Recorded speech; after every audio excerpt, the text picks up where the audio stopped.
नमस्कार दोस्तों, स्वागत है आपका बिंदास बोल के इस कार्यक्रम में। दोस्तों, आप लोग हमारे प्रोग्राम्स को पसंद करते हैं, शुक्रिया। अच्छी फीडबैक भेजते हैं, उसका भी शुक्रिया। कभी-कभी ट्रोल भी करते हैं, उसका भी शुक्रिया। त्योहारों का मौसम है, नवरात्रे बहुत नज़दीक हैं, यानी कि बस समझो अब गणपति आई, गणपति के बाद श्राद्ध और श्राद्धों के बाद नवरात्रा। और नवरात्रे आएँगे तो माता वैष्णो देवी के चरणों में जाने वालों की भीड़ लाखों में हो जाएगी साहब, लाखों में। लेकिन आज वैष्णो देवी के अंदर और जम्मू में जो हो रहा है भारतीय जनता पार्टी के अंदर, मतलब कस्में खाई जा रही हैं साहब। माता वैष्णो देवी की कसम, भाजपा को हरवा के ही दम लेंगे। भाजपा को हरवा के ही दम लेंगे। ये हालात निकल कर आ रहे हैं। ये बगावत क्यों हो रही है? पहले 44 लोगों की लिस्ट निकाली, 2 घंटे में लिस्ट वापस हो गई। फिर उसके बाद एक 15 लोगों की लिस्ट निकाली, फिर भी असंतोष, फिर कुछ और निकाले, फिर असंतोष। अब हालात ऐसे हैं कि पता लग रहा है कि जो उप मुख्यमंत्री जो रह चुके हैं, उनको भी टिकट नहीं, और कई और जो बड़े-बड़े प्रमुख नेता हैं कश्मीर के, उनको भी टिकट नहीं। एक किस्म से कहा जाए तो भारतीय जनता पार्टी के एयर कंडीशन्ड कैबिन्स में दिल्ली में बैठ के मोदी और शाह इस बात का फैसला करते हैं कि जम्मू कश्मीर में भाई किसको वोट देना है, किसको क्या कहते हैं टिकट देना है, किसको लेके आना है जम्मू में। अब जम्मू रीजन में बीजेपी स्ट्रांग है, इसमें कोई शक वाली बात नहीं है। लेकिन अब जो बगावतें निकल कर आ रही हैं, जो गुस्सा है लोगों में, पहले तो रविंद्र रैना ने अपने आप को कमरे में बंद कर लिया था, और अब हालात ऐसे हो गए हैं कि जो सबसे छोटी कॉन्स्टिट्यूएंसी है, जिसका नाम माता वैष्णो देवी कॉन्स्टिट्यूएंसी है, सिर्फ 56,000 मतदाता हैं, वहां भी खुला रिवोल्ट है।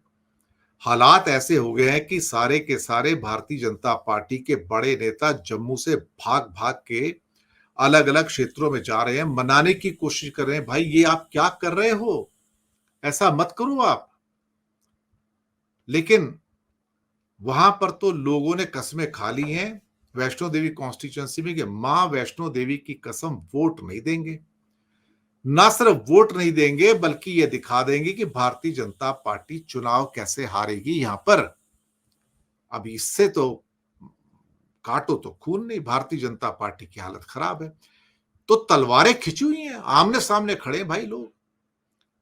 अब 18 सितंबर से जो क्या कहते हैं कि पहला वोटिंग आ गया, सितंबर बिल्कुल हमारे सामने खड़ा है अब तो। अब कंडीशन ये है कि एक आपको केस बताता हूं यहां पर, वरिंदर रैना तो बंद हो गए थे। एक वहां पर और शख्स हैं, बीजेपी के बहुत बड़े नेता हैं वैष्णो देवी कॉन्स्टिट्यूएंसी के कटरा एरिया में, रोहित दुबे। 24 घंटे काम करते हैं, सुबह से लेके शाम तक काम करते हैं, 365 दिन काम करते हैं। जो काम करने वाला व्यक्ति है उसको टिकट नहीं दिया जाता, और जो काम नहीं करता था, एक बलदेव राज शर्मा जो पहले कभी अपना एमएलए रह चुका, उसको टिकट दे दिया भाई। जो बंदा फील्ड में नजर नहीं आता है उसको टिकट दरअसल दे रहे हैं। भारतीय जनता पार्टी की एक नई परिपाटी है कि जितने भी सो कॉल्ड इनके पास कमिटेड वर्कर्स हैं, जो बड़े बड़े इनका काम कर रहे हैं, अब उनका काम सिर्फ दरी बिछाने का है या कुर्सियां बिछाने का है। तो भैया जी, आप दरी बिछाओ, कुर्सियां बिछाओ, इसके अलावा और कुछ भी नहीं होगा। अब विद्रोह पनप रहा है तो इन लोगों ने दरियां बिछाने से मना कर दिया है, कुर्सियां बिछाने से मना कर दिया है कि टू हेल विद यू, हमारा काम तुम्हारे लिए सिर्फ वो नहीं है। और उनकी एक बात और, जो रविंदर रैना ने जो बात जम्मू में कही थी, वही आके कटरा वैष्णो देवी में भी कह दी कि देखिए भारतीय जनता पार्टी के लिए पहले राष्ट्र है, फिर पार्टी है, फिर अंतिम में हम है। तो वहां पे बहुत सारे लोग नजर आए तो अपना राष्ट्र अपने पास रखो, पार्टी अपने पास रखो, हमें टिकट चाहिए। तो ये विद्रोह की बात है, हर जगह राष्ट्र को लाके अपने लोगों को क्या है कि घुट्टी पिलाना चाहते हैं राष्ट्रवाद की। देखिए हम तो अंतिम में आते हैं, सबसे ऊपर राष्ट्र है, फिर पार्टी है, तो आपको राष्ट्र के लिए समर्पित रहना चाहिए। ये नकली घुट्टी जो होती है ना, फेक घुट्टी राष्ट्रवाद की, ये अपने लोगों को पिला रहे हैं। वो मानने को तैयार नहीं, वो कहते टू हेल विद यू, अपना राष्ट्रवाद और अपना पार्टी अपने पास रखो, टिकट दो, हमने काम किया इसके लिए। और उसके बाद जो रोहित दुबे हैं और उनके साथ में एक और उनकी समर्थकों में रितु ठाकुर भी एक हैं, उन्होंने कह दिया कि हम तो भैया जी भारतीय जनता पार्टी से इस्तीफा दे देंगे, अब हमें इस पार्टी में नहीं रहना, टू हेल विद यू, हम नहीं, हमें इस पर रहने वाले नहीं है। और एक बात का ध्यान रखना, ना केवल हम यहां पर तुम्हें वोट नहीं देंगे बल्कि हम देखेंगे तुम्हारा कैंडिडेट बलदेव राज शर्मा यहां से हार जाए। अब ये तो भैया जी जब धमकी आई तो उसके बाद कि हम तो माता वैष्णो देवी की कसम खाते हैं कि हम बलदेव राज शर्मा की हार इस पूरे के पूरे वैष्णो देवी कॉन्स्टिट्यूएंसी से सुनिश्चित कर देंगे, वो जीत के नहीं जाएंगे, यहां से वो हार के जाएंगे। और फिर कहते हैं हमने संगठन के लिए 24/7 काम किया। पार्टी ने पहले रोहित दुबे को वैष्णो देवी निर्वाचन क्षेत्र से उम्मीदवार घोषित किया और फिर उसकी जगह में बलदेव राज शर्मा को उम्मीदवार बना दिया। तो हम अब माता वैष्णो देवी की कसम खाते हैं कि हम भाजपा को वोट नहीं देंगे और उनकी हार को सुनिश्चित करेंगे।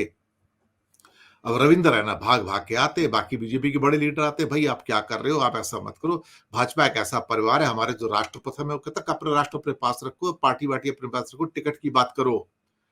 तो फिर वो कहते मैं उनसे मिल रहा हूं, मैं उनको मुलाकात कर रहा हूं, मैं कहता हूं कि हाँ भी मैं आश्वासन देता हूं कि भाई मैं अपना प्रदर्शन जो है स्थगित कर दो, आप पार्टी छोड़ने की प्लीज बात मत करो, आप कमिटेड वर्कर्स हैं, आप चले गए तो भारतीय जनता पार्टी को कौन पूछेगा।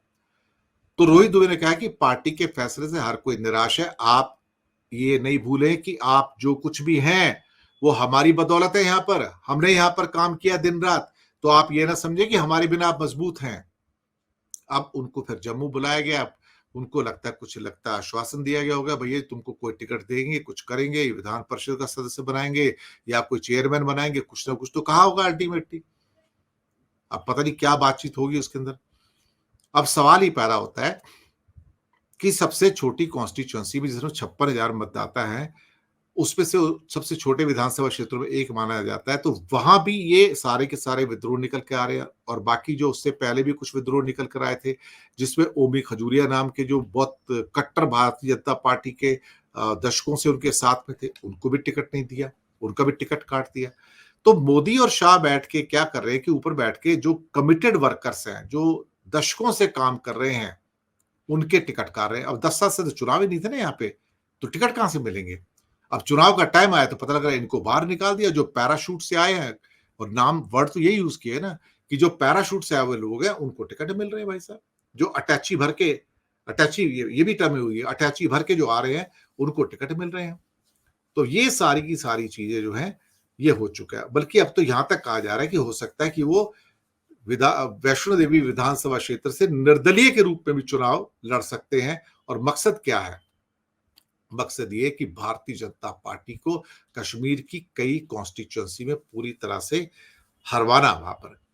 ये बात तो सही है, लेकिन एक बात तो भारतीय जनता पार्टी के जो सेंट्रल कमांड है, जो हाई कमांड है, वहां से निकल कर आ रही है कि वो लोग कभी भी अब उन लोगों का सम्मान नहीं कर रहे हैं जो सालों साल से बेचारे जो काम कर रहे थे, 24/7 में मेहनत करते थे, सारी जिंदगी दरिया बिछाने के अंदर, मंच सजाने में और कुर्सियां लगाने में गुजार दी, और वो उनकी औकात वही की वही है। और कुछ लोग फिर लास्ट डे में कोई रिजाइन करता है, पैराशूट से आता है और उसको टिकट मिल जाता है, उसमें कांग्रेसी भी है, उसमें नेशनल कॉन्फ्रेंस के लोग भी हैं, मैं कश्मीर की बात कर रहा हूं, वहां पर कोई पीडीपी से है उसको भी टिकट मिल जाता है। तो हालात इस कदर खराब है वहां पर कि लोग अब माता वैष्णो देवी की कस्में खाने पर मजबूर हो गए कि भैया जी खुद आप, हो सकता है कि हम ना जीत पाए निर्दलीय के रूप में, लेकिन हम ये तो भैया सुनिश्चित कर देंगे कि आप हार जाओ। अब मैंने पहले जब कश्मीर के ऊपर प्रोग्राम्स किए तो मैंने बताया था कि 90 कॉन्स्टिट्यूएंसी है, उसमें 47 कॉन्स्टिट्यूएंसी घाटी में है और 43 जम्मू रीजन में, और 5 सीटें नॉमिनेटेड हैं। तो कम से कम नहीं तो आप उस हिसाब से कहा जाए तो 95 सीटें हो जाती हैं। तो आपको 96-97 सीटें चाहिए अपना, क्या कहते हैं कि करीब करीब 47 इससे लेके 49 तक सीटें चाहिए होती हैं आपको अगर सरकार बनानी है। मिनिमम 47 तो सीटें चाहिए वहां पर आपको मेजोरिटी के लिए।